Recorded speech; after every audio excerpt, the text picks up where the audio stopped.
How are you? Sure? You want another shot at it? How are you? Okay, just checking. Just like to know if you're awake. You know, we can go either way. So, new month, new beginning, new life. I've been just in an interesting place in the journey, and so I'm always grateful to return back to Scripture. You know, it's funny because there was a point in my life where I said, I'm done, glad I don't have to do that anymore, right? I grew up with a Bible and studied and learned and did not understand. At least I understood at one level. I don't want to make it sound like I didn't get anything. When I came around to this way of thinking, then the Bible that I had learned as a child took on a whole new level of understanding and meaning. And I always, Jesus says a lot, let those that have eyes to see, see, and ears to hear, hear. It's like, I got eyes, I got ears. What? Right? Didn't get it. So it turns out he was talking about a deeper level of understanding. Who knew? Right? And so this month we're going to just explore some of these parables for the understanding and awareness of what they're teaching us, of what we're seeking. You see, you can read Mark Twain. Huckleberry Finn, great book, great adventure, lots of fun things happen in that story, right? And that's one level to read it, great adventure. There's other levels of that book that help us understand who we were at that time and the things that were going on in our time and what. So there was a message behind the message. The disciples came to Jesus and said, why are you always doing this? Why are you speaking in parables? Why don't you just tell them how it is? And he said, this is where this line was first famous. It became famous again later. Because you can't handle the truth. Little known biblical fact. I just like to throw these in from time to time. Right? Because he was saying they can't hear it. Have you noticed that? Perhaps you've had this experience. Somebody was just telling me about visiting family. And they had a conversation. What is unity? And they explained. Unity is practical Christianity. Well, their sensors went up. What you mean, this practical? So, they were coming from a different point of view. And so, as I understand it, the conversation went on. I've had similar conversations where you try and explain, and you realize this is not going anywhere, right? This is not going anywhere. So my feeling is, let it go, right? We do not need to be right. We only need to know what we know and live what we know. And hopefully by our example, people are attracted to what we know and want to know more. I've yet to see a religious conversation really come to new result unless it was set up in a context where it was about dialogue and not debate. So we do not need to be right. I'm not even saying I'm right, because 5 years from now I may be teaching a newer, hopefully higher version of truth. We are all where we need to be right when we need to be there. I'm grateful for my upbringing, even though even as a child I had questions about this God that would reward some and punish others, that would send some to heaven and others to hell. For me, that made no sense. Luckily, my parents divorced and we didn't have to go to church anymore.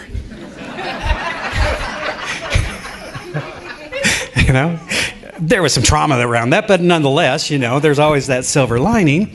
And so I didn't have to be exposed. I didn't have to ask those questions and not get answers. And so at that young and tender age, I decided that I was not a person that did church. I'm done. How'd that work for you? Really well, as you can see. Really well. Still not going to do it, right? Which is almost inevitable. That's just like, I always joke that when you say never to the universe, you've just put a bullseye on your back and it's heading your way, right? I was never going to live in L.A. I was never going to become a minister. So, of course, I moved to L.A. to become a minister, right? It's just like line them up and watch them fall. But the thing I would have us understand is we don't have to be right in this. In fact, that's part of the challenge. For me, even as a child, I believed that good people believed in something greater than themselves, but they had a different understanding of it. So the senselessness of arguing over it was senseless. Never made sense to me. And yet many of the great wars and struggles we've had as humanity has been around religious ideas. All from a God that says, love one another. Treat others as you would be treated. So it is never my idea to make anyone wrong, but to look at this at a deeper level. For me, I'm working from a book, a lovely book, called The Hidden Parables, written by Todd Michaels. I don't want to call him Michael, it's Todd Michaels. And just a wonderful understanding of how to understand, how to interpret these ideas that are contained.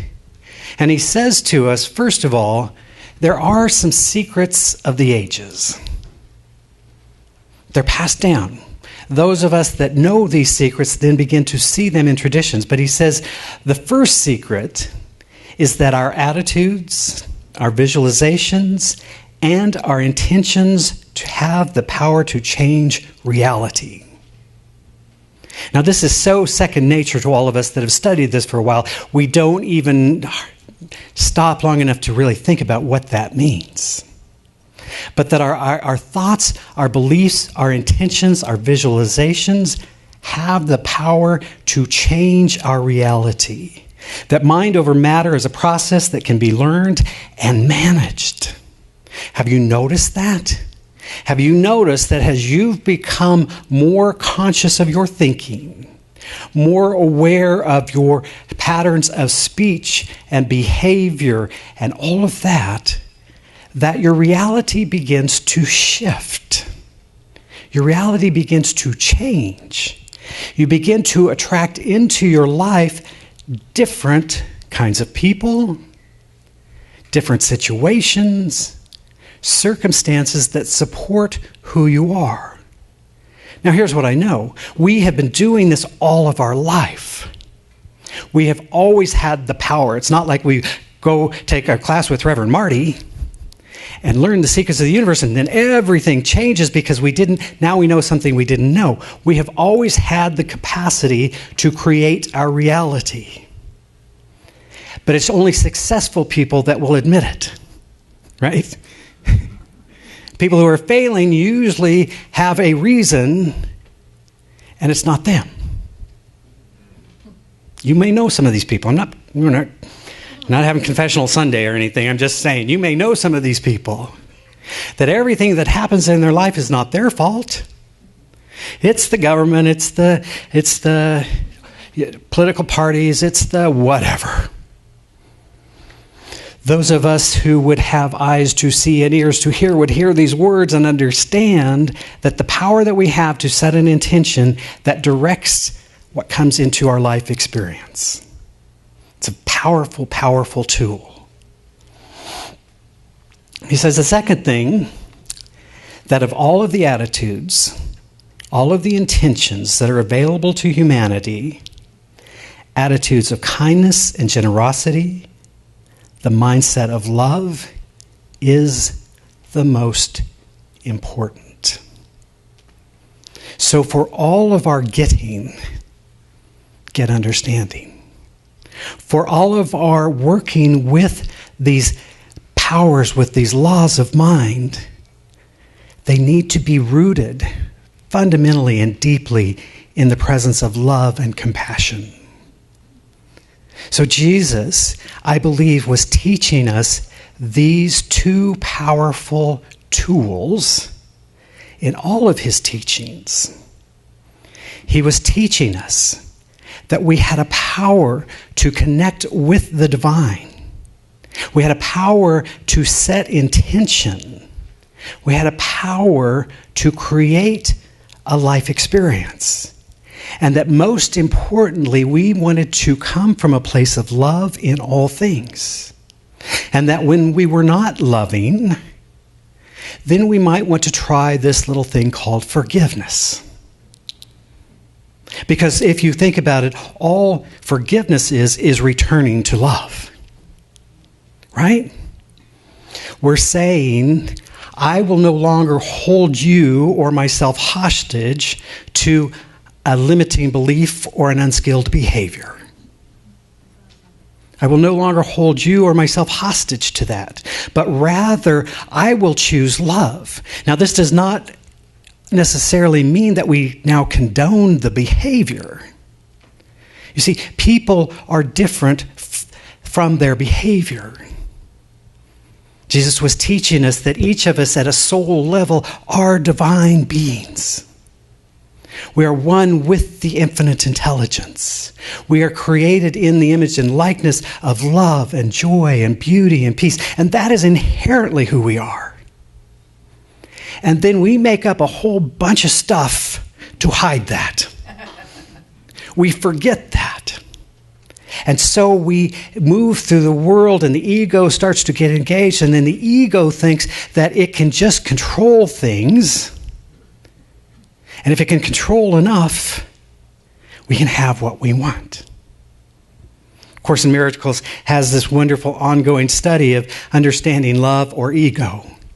When are we in that place of fear? When are we in that place of controlling? When are we in that place of wanting to make it different? From moving into the state of awareness that recognizes that we can simply allow God to be God in all things.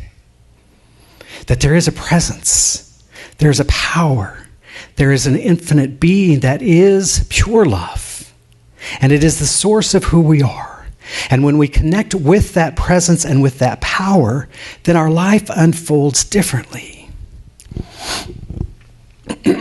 So speak to me. I'm going to grab some water here. Oh, look, there's water right there. Thank you. Pause. Think about what I just said. Talk amongst yourselves. Right? So, two simple principles. We have the power to create, and the highest power we have is the presence of love. So, in this passage, I want you to hear this.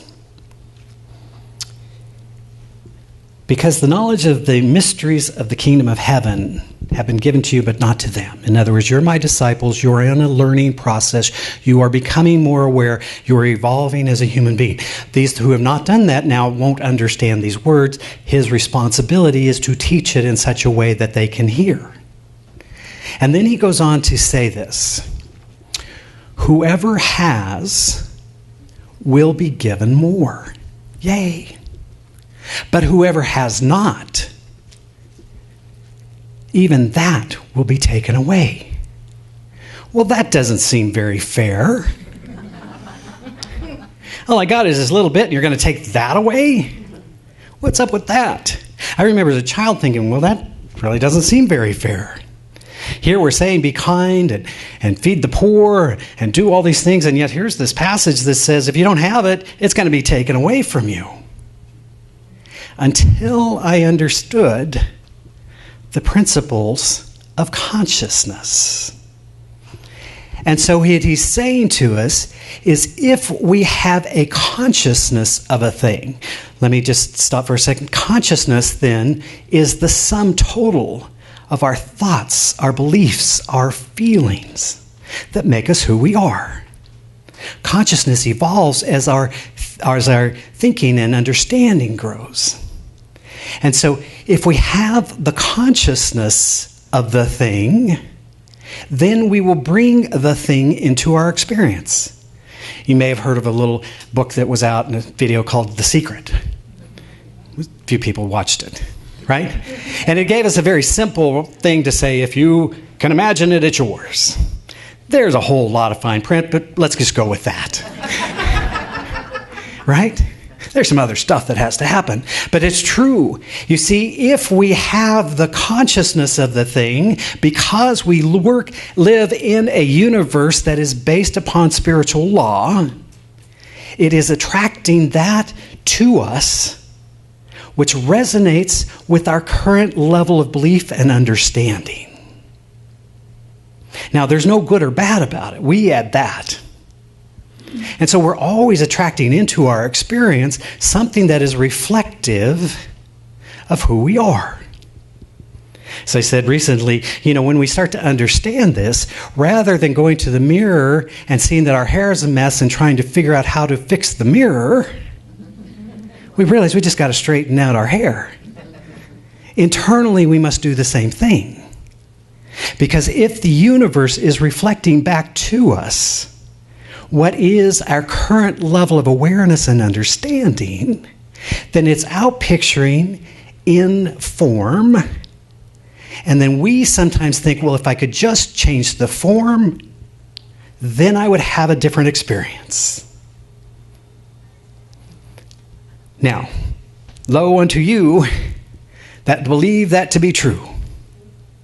Anybody ever had the experience where you've really worked for something, it came into being, and you were like, ugh. This? I really thought it'd be better. I thought it'd be different. Or we said, boy, if I only had more money, then life rocks. And you get there and you go, well, I'm still miserable. So how much do you have to get before you're not miserable? I would say perhaps we should work on being less miserable and then see what happens in the rest of our life. It's interesting. I've been fortunate over the years to meet very many people with wealth. And it was always kind of fascinating to get to know people as people and find out more about them. And what I discovered is there's some really amazing rich people. Really amazing. Kind, generous, sweet. There's some really not nice rich people. Right? So it is not that they had money that somehow made them different. As Will Smith says, that all money does is amplify who you are. If you're a jerk now, and you get a lot of money, you can be a really big jerk. Good on you. Good on you. Right? It doesn't circumvent the laws of karma, but good on you. Have fun. But for those of us that understand that who we are is only amplified, then we continue to use our resources in such a way that to continue to fulfill who we are. And so if we're joyous and kind and loving and generous now, it only makes sense that we would be more so as more resources are given to us. So those who have not, that too shall be taken away. Right?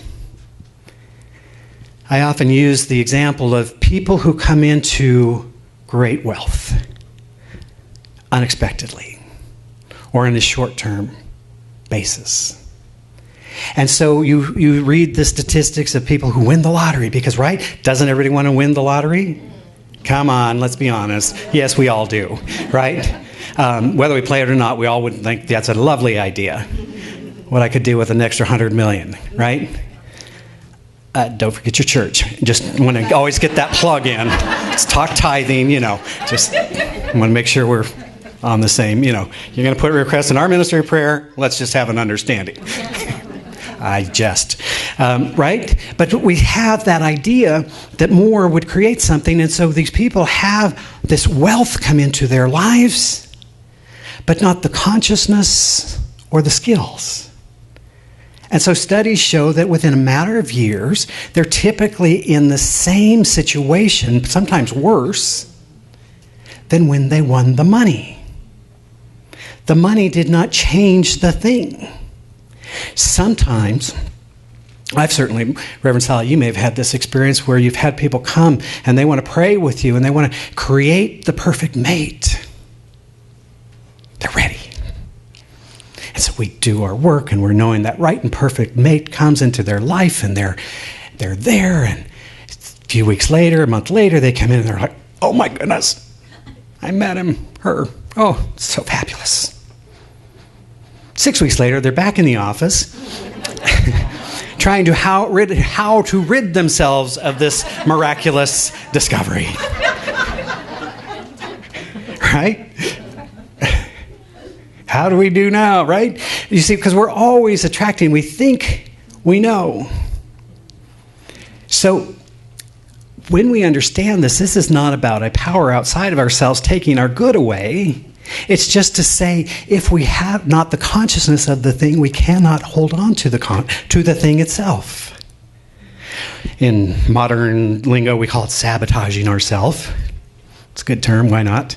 Right? But it's just the understanding that if I don't have the awareness, the being, or even at some deeper level, the feeling of worth and deservability, then if too much comes into our life and it's more than where our thermostat is set, then the thermostat says we got to dial this down. It's all happening unconscious. All happening at a subconscious level. So that's why we come back to this awareness and understanding that all of the work that we're first doing in prayer, in meditation, in spiritual practice. We're willing to release those limiting beliefs that no longer serve us. We're willing to embrace a greater possibility, a greater love, a greater understanding.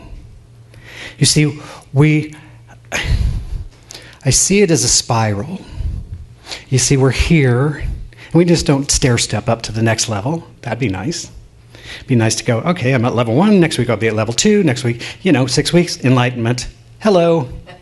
Heal the sick, walk on the water, it's good. But rather, there's a spiral that we go through, right? And so sometimes we return to subjects. Oh, it's time to learn more about love. I thought I was there, but I'm not there. Time to learn about forgiveness. I thought I was there, but I am not there. But we're always evolving upward, becoming more aware. And as we do so, we create new experiences, new opportunities, new way of being in the world, new ways of experiencing this. See, these teachings have been given us in many ways, many paths, many teachers. In the Kabbalah, the tradition, the Jewish tradition, the mystical tradition of the Kabbalah, which teaches mystical doctrines and techniques, Michael Berg has this distillation of the essence of the Kabbalah, and what he says is the only way to achieve the joy and fulfillment is by becoming a being of sharing. Becoming a being of sharing. You see, I believe that we are here on this planet not only to grow, but to serve. We are here together to share of our light, of our love, of our good. And that ultimately, it does not matter. Let's say that differently. Ultimately, we give it all back anyways. So you create a vast estate, gazillions of dollars. That's fun. What do you do with it? Just watching this story this week of LeBron James, my hero. Now, I'm not a real basketball guy. I'm not really a sports guy. Big shock. But, basketball to me is they run this way and then they run that way. Somewhere somebody wins, everybody claps, right? So I'm not all that into it. But I like people. And so here's this amazing athlete, but for me, an amazing man who's created phenomenal wealth and now has decided to give He's always done this, but now his latest project, if you haven't heard this, he's opened the I Promise School in Akron, Ohio. All these kids who are just like him, who come from troubled circumstances, have an opportunity to discover who they are and to give their gifts. And so he has made sure that not only does every kid get the education, they also have a bike to get to school, and that if they complete the program and they live the I promise, they get a college education. He didn't have to do that. But you see, I think he understands that the fulfillment of our life is not what we get, but rather what we give. I've done a lot of memorial services in my day. And I've yet to have a thing that we're like, wow, can you believe Bob created a $100 million estate? Wow, he was really something. It never even comes up. People talk about the way they touched their heart, the piece of advice they were given, the ways that they were changed by being in relationship with this person. In the end, what matters is how do we show up in the world? So that being of sharing, yes, go forth, accomplish, create, fulfill your desires, fulfill your dreams, fulfill your calling. Be as successful as you can, but recognize success is not only defined by money, but the totality of who we are. The totality of who we are defines our success, or at least for me. The Essenes, who were a mystical group of folks hanging out in the time of Jesus, some say that Jesus was influenced by their teachings, had some beautiful and wonderful understanding. And he's in one of the Lost Gospels of the Essenes. It's a beautiful passage, but just to highlight it, it says, Blessed is the child of light, who is wise of mind, for he or she shall create heaven. The mind of the wise is a well-plowed field, which gives forth abundance and plenty. This is 2,000 years ago. The mind of the aware, we'll have a whole parable on this, is a well-plowed field. We have at our disposal this amazing capacity we call our mind. But some of us don't tend the garden. We don't pay attention to what's being planted there. Again, lots of parables around gardening. Turns out it's not homes and gardens talk. This is about us, right? But to be aware that we have a garden called our mind, that we get to decide what goes in or at least what stays there. As you know, sometimes weeds show up, but we pluck the weeds. But we can plant on a daily basis seeds of love, seeds of joy, seeds of compassion, seeds of understanding. And when the harvest comes, it looks just like what we have planted. How beautiful is that? So to know the mysteries is to know our thoughts and intentions form our personal reality. We can create and enter higher thoughts and create higher levels of reality. You know, I love animals. And one of the things I discovered about my dogs over the years is they hear stuff I don't hear. Right? They hear stuff I just don't hear. You ever get a dog whistle? You blow the thing, you're like, what was that? But they hear it, right? Because they're aware of a higher dimension, a higher frequency. Likewise, human beings are aware of higher dimensions. Jesus was resonating at that highest level that allowed him to embody the consciousness of Christ's consciousness. and to teach and heal from that level. And people, by their exposure and experience of him, had healings and still do. We would say he's not that different from us, except that he's evolved to that level of understanding. So it makes sense when he says they don't hear because they don't have ears to hear. They don't see because they don't have the eyes to see. But you, my friends, all of you who are willing to enter in that higher dimension will have higher states of awareness, higher states of joy, and sometimes deeper states of sorrow. Just need to know that too. It expands in all ways. But we know who we are. And we move confidently through the world from that understanding. Let your heart be opened. Let your mind be full. Let your ears hear and your eyes see, that you might enter this dimension from a place of understanding, that greater works than these you shall also do. Let us pray.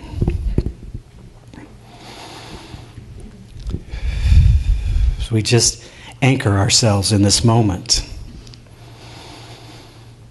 Breathing in, releasing the breath. So we breathe in, we see the breath going down the spine and then back up and out on the out breath. Since harmonizing our divine energies. As we recognize and know that indeed we live, move, and have our very being in this presence, this power, this oneness. And whether we call it God or 10,000 other names, it is the same. We know that we live, move, and have our being, that the life that we live is in truth the one life living itself through us. We open our hearts, we open our ears, we open our eyes to know the truth. And we speak the word of truth as we recognize that right here, right now, we are divine beings, spiritually whole and perfect. And we call that forth.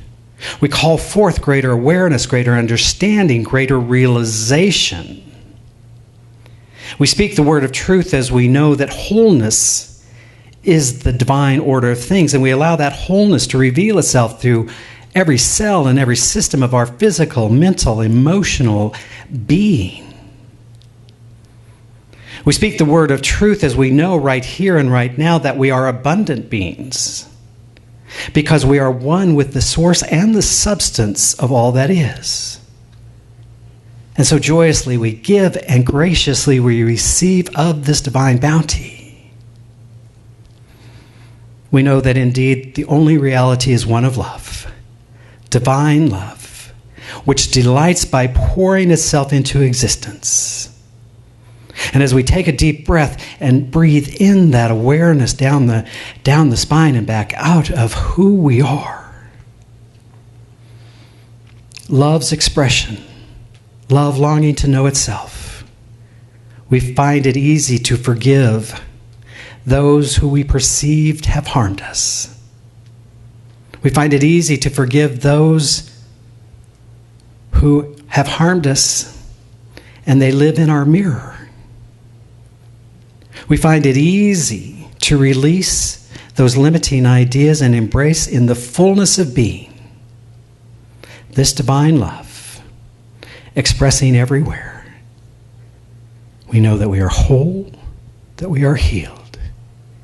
And I invite you, if there is a burden on your heart this morning, that simply bring it to the altar of truth, the consciousness of knowing.